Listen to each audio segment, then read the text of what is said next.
ang mga panultihon ni Solomon.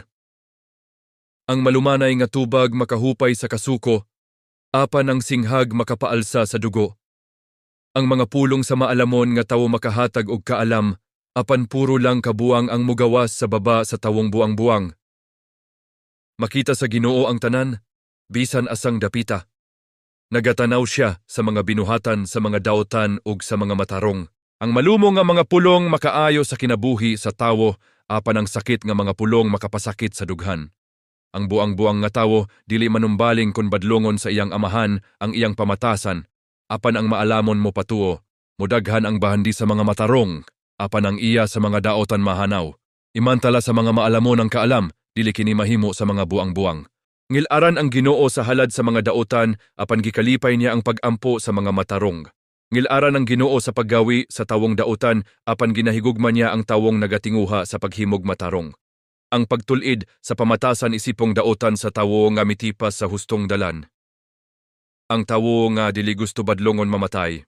Kon nahibalo ang Ginoo kon unsay nangahitabo sa dapit sa mga patay, mas labaw pa siyang nahibalo kon unsay anaa sa kasing-kasing sa tawo. Ang tawong bugal-bugalon dili gustong badlongon, dili siya magpatambag sa mga maalamon. Kon malipayon ang tawo, mapahiyomon siya, apan kon anaa siya sa kasubo, maminghoy ang iyang nawong. Ang tawong nga may pagsabot gusto gayod nga makakaton. Apan ang tawong buang-buang mas gusto pa gayod og kabuang.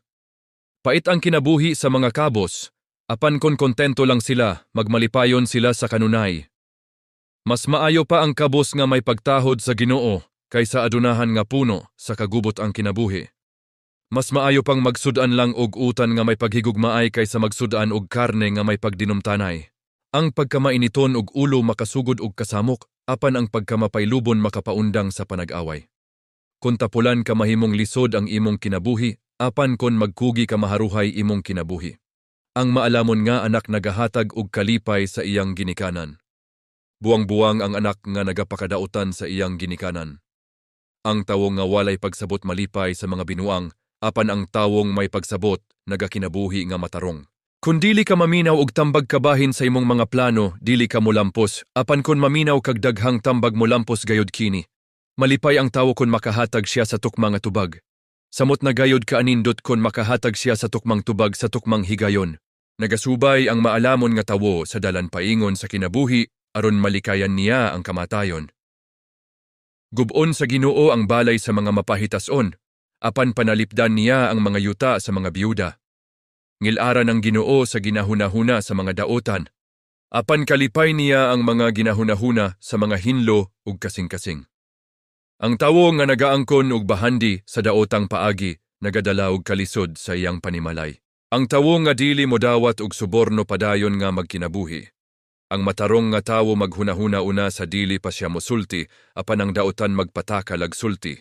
Layo ang Ginoo sa mga daotan, apan mamati siya sa mga pag-ampo sa mga matarong. Makahatag og kalipay ang mapahiyomon nga panagway, ug makapabaskog ang maayong balita. Ang maminaw og pagbadlong nga makahatag kaayohan sa kinabuhi, mahimong maalamon. Peligro ang tawo nga dili mamatig pagbadlong nga motulid sa iyang pamatasan, apan kon iya kining tuohan, makaangkon siyag pagsabot. Ang pagtahod sa Ginoo magtudlo sa tawo nga magmaalamon ug ang pagpaubos makahatag kaniyag dungog.